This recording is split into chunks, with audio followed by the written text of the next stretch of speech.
Putusan Mahkamah Konstitusi nomor 60 tahun 2024 tentang syarat ambang batas partai politik dalam pilkada memberikan dampak signifikan bagi partai politik untuk mengusung calon pilihannya. Namun di Jawa Barat, mayoritas partai tetap akan berkoalisi dan tidak mengusung calonnya sendiri.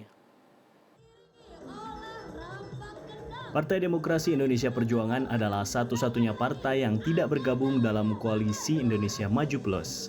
Pasca putusan MK yang mengatur soal ambang batas pencalonan kepala daerah, PDIP sedang melakukan inventarisasi di 27 kabupaten kota di wilayah Jawa Barat.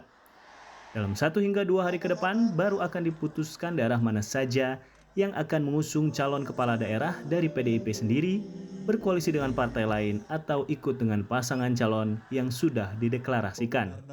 Sementara dalam pemilihan gubernur Jabar, PDIP juga memilih untuk tetap berkoalisi meski bisa mengajukan sendiri pasangan calon gubernur dan wakil gubernur. Kita diwajibkan untuk inventarisasi untuk 27 kabupaten kota, karena ada beberapa kabupaten kota yang kita kemarin itu agaknya ditinggalkan oleh partai-partai politik lain, tapi kita sudah memenuhi ambang batas sesuai dengan ketentuan yang telah diputuskan oleh MK ya.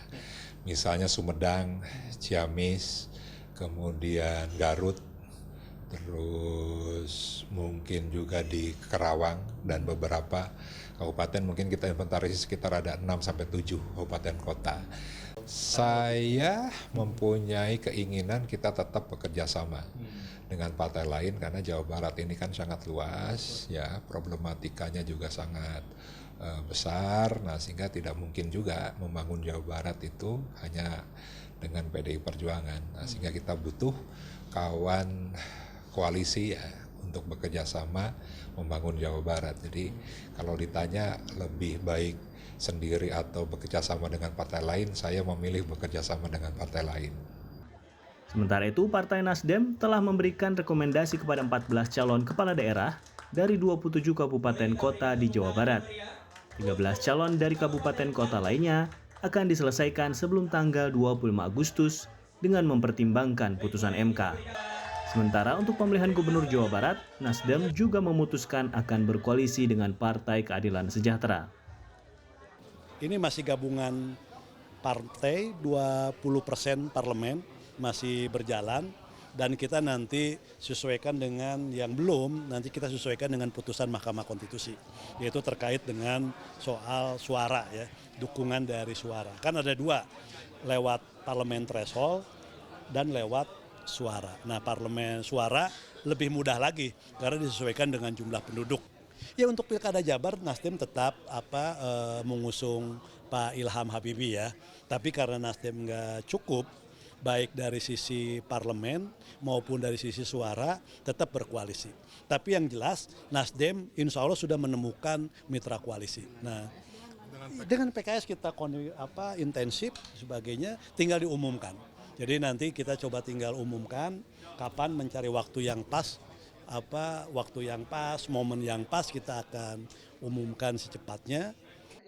Pengamat politik dari Universitas Al-Azhar Indonesia, Ujang Komarudin menyatakan, pasca putusan MK ini, partai di koalisi Indonesia Maju Plus akan semakin solid untuk memenangkan pemilihan gubernur di wilayah-wilayah yang strategis, termasuk Jawa Barat. Namun jika dibandingkan dengan DKJ, Jawa Tengah atau Jawa Timur, Ujang menilai Kim Plus akan mengizinkan partai koalisi untuk berpisah dan mengusung pasangan yang berbeda.